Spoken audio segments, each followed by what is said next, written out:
Hello दोस्तों, मैं लवलेश श्रीवास फिर से आपका एक बार लवलेश मैथ्स में स्वागत करता हूं। दोस्तों, आज हम एवरेज के बहुत ही इंपॉर्टेंट सवाल देखने वाले हैं जो आपके आगामी सभी एग्जामों के लिए बहुत ज्यादा इंपॉर्टेंट रहेगा।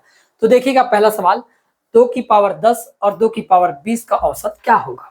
अब औसत का मतलब ये होता है दोस्तों कि सभी प्रेक्षण का योग और उनकी संख्या से हमको क्या करना रहता है, भाग देना रहता है।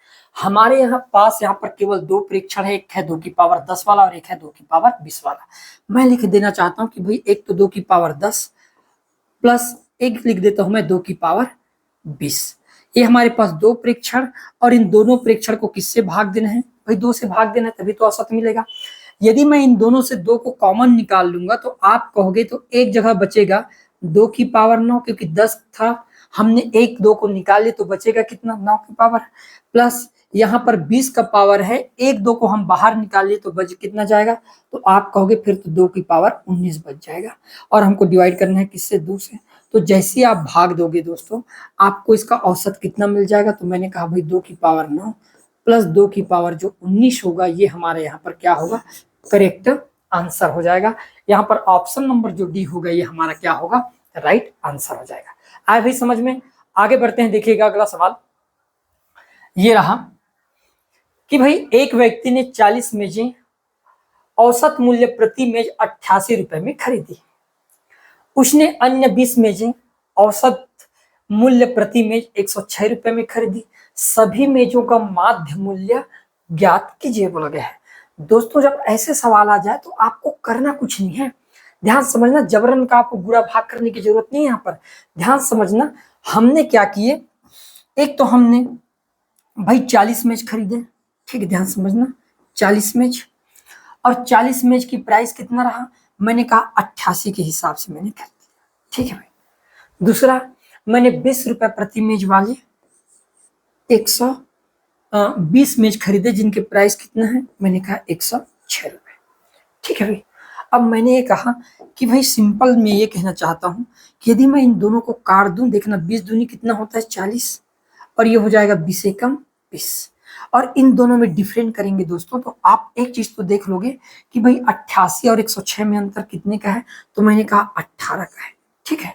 कितने का अंतर है, 18 का है। 2 और 1 कितने के बराबर होगा, 3 के बराबर, मतलब 3 की वैल्यू मैं किसके बराबर रखना चाहता हूँ, 18। यदि 3 की वैल्यू 18 के बराबर है तो 1 का मान कितना होगा, 6। अब आपको जोड़ने या घटाने का सिलसिला कैसे करना है, बड़े अंक में घटाना है और छोटे अंक में जोड़ना है। अब सिंपल सी बात है, यदि मैं ये कहूं आपसे कि भाई यहाँ पर 1 है तो मुझे यहाँ पर 1 जोड़ देना है, केवल 1 जैसे जोड़ूंगा, ध्यान समझना, 88 में 1 का मान कितना है, 6, तो 88 में 6 जोड़ने पर कितना हो जाएगा, तो आप कहोगे भाई 94 हो जाएगा, होगा। यदि मैं मान लो 106 की बात करूं तो मुझे 1 का मान 6 मिला, तो 2 का मान कितना हो जाएगा, मैंने कहा भाई 12 हो जाएगा। मतलब 2 के मान को क्या करना है, घटाना है यहाँ पर, क्योंकि बड़ा अंक है। तो यदि मैं 106 में 12 घटाता हूँ तो कितना आता है मेरे पास, 94। तो मैं समझ गया कि ओवरऑल जो औसत होगा, माध्य होगा, वो कितना हो जाएगा दोस्तों, यहाँ पर 94 के बराबर होगा। यही हमारा क्या होगा, करेक्ट आंसर हो जाएगा। क्या किया मैंने सबसे पहले इनको काटा, ये 2 के रूप में और 1 के रूप में, टोटल डिफरेंट, भाई 2 और 1 को जोड़ेंगे कितना हो गया, 3। 3 के मान यहाँ पर जो भी डिफरेंट आएगा वो होगा। क्लियर है, 18 3 की वैल्यू, 1 की वैल्यू किसके बराबर आ गया, 6 के बराबर। जब 1 का मान 6, इसका मतलब 2 का मान 12 लिख सकता हूँ। अब ध्यान समझना, जोड़ने और घटाने का सिलसिला कैसे करेंगे, इसको इसके साथ घटाएंगे और ये वाले को इसके साथ क्या कर देंगे, जोड़ देंगे। छोटे में जोड़ना है और बड़े में क्या करना है, घटाना है, और इतने में आपका आंसर क्या होगा, निकल आएगा। तो करेक्ट आंसर क्या होगा, ऑप्शन नंबर जो बी होगा मेरे प्यारे दोस्त, ये यहाँ पर क्या होगा, मेरा राइट आंसर होगा।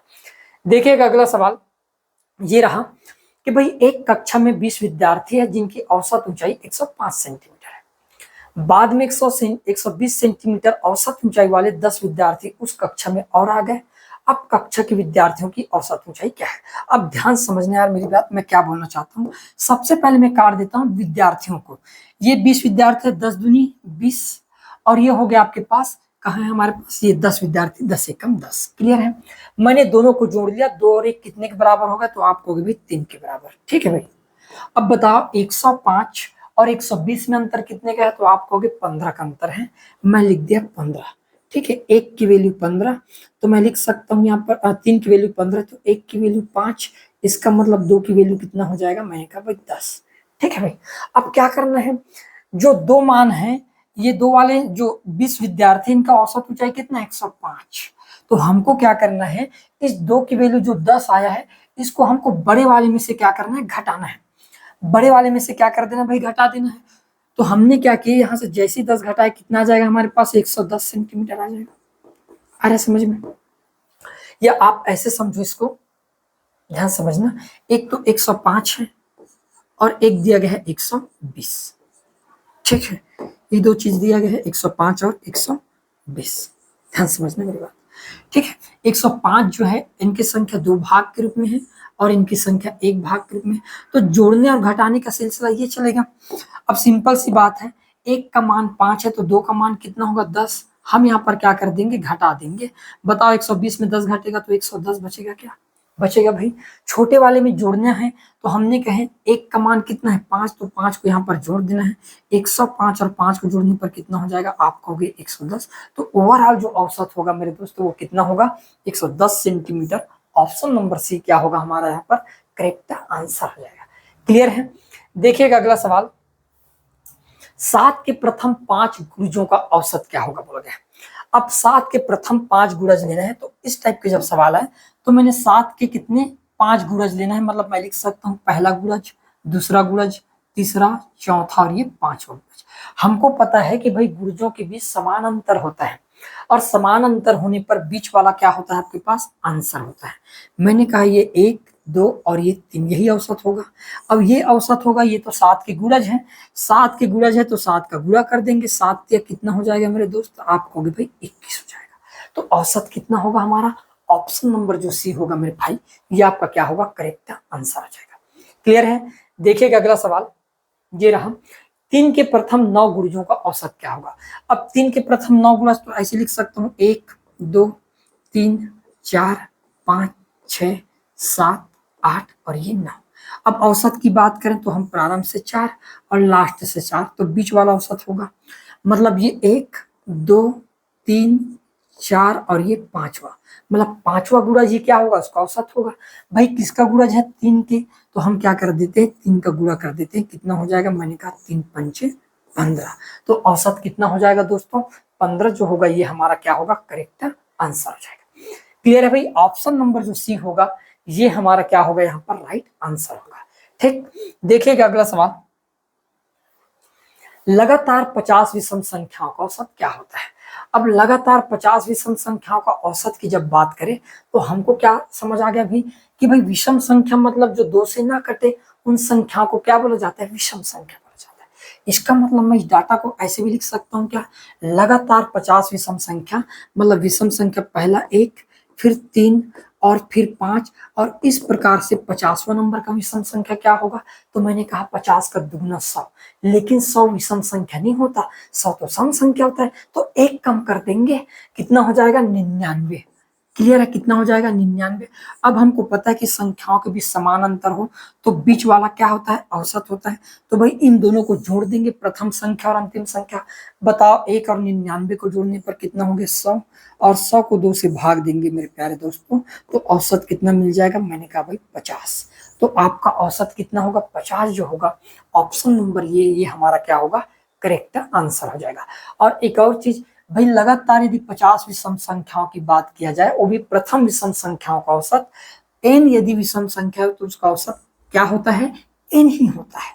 यदि 50 विषम संख्या है लगातार तो इसका औसत भी क्या हो जाता, 50 ही हो जाता, और यही हमारा क्या होता है, राइट आंसर होता है। क्लियर है? देखिएगा अगला सवाल, लगातार 40 सम संख्याओं का औसत क्या होगा। मेरे प्यारे दोस्तों एक चीज बताना, यदि लगातार 40 से सम संख्याओं की बात बोला किया जा रहा है, सम संख्या का मतलब क्या होता है, तो सम संख्या का मतलब ये होता है भाई कि हम ये कहेंगे कि यदि सम संख्या है, इसका मतलब मैं ये तो कह सकता हूँ ना कि भाई संख्या 2 से चालू होगा, प्रथम संख्या, फिर दूसरा संख्या, तीसरा संख्या, और इसी प्रकार के जो 40वां नंबर का सम संख्या क्या होगा, तो 40 का जस्ट दुगना होगा। 40 दूनी कितना हो गया, 80। अब आपको क्या करना है, इनका औसत, तो औसत ज्ञात करने के लिए क्या करते हैं, प्रथम संख्या और अंतिम संख्या को जोड़ते हैं। तो बताओ 80 और 2 को जोड़ेंगे कितना हो गया, आपको 82, और 82 को 2 से भाग देंगे, कितना आ जाएगा भाई, 41। तो औसत क्या हो जाएगा, मैंने कहा 41 हो जाएगा। अब ध्यान समझना, यदि मैं मान लूं यहाँ पर n है और n लगातार सम संख्याओं का है ना, सम संख्याओं का औसत हमेशा क्या होता है, तो मेरे प्यारे भाई हमेशा याद रखना n+1 होता है। कितना होता है, n+1। यदि 40 सम संख्या तो इसका औसत कैसे निकालते, केवल एक जोड़ देते तो 40 और एक कितना होता, 41। यही तो उसका क्या था, औसत था। ऑप्शन नंबर यहाँ पर सी जो होगा ये हमारा क्या होगा, करेक्ट आंसर हो जाएगा। क्लियर है। देखिएगा 20 वस्तुओं के संग्रह का औसत 5 है, यदि प्रत्येक वस्तु को 3 से गुणा कर दिया जाए तब औसत क्या होगा। एक चीज बताओ दोस्तों, औसत मतलब क्या होता है, ओवरऑल डाटा को जोड़कर निकालते हैं। अब सभी को आप गुणा कर रहे हो, भाई आपने क्या किए, सभी को गुणा कर दिए। 5 तो औसत था, आपने जितने भी अंक है सबको 3 3 गुणा कर रहे हो, तो मेरे प्यारे दोस्त औसत को भी कर दो। औसत को करोगे, पहले औसत 5 था, 3 का गुणा करेंगे कितना हो जाएगा, 5 3 15। तो जो नया औसत आएगा आपके पास, न्यू एवरेज, ये कितने के बराबर होगा, तो मैंने कहा ये तो 15 के बराबर होगा भाई। ऑप्शन नंबर जो बी होगा दोस्तों, ये हमारा क्या होगा यहाँ पर करेक्ट आंसर हो जाएगा। क्लियर है भाई, ठीक, धन्यवाद।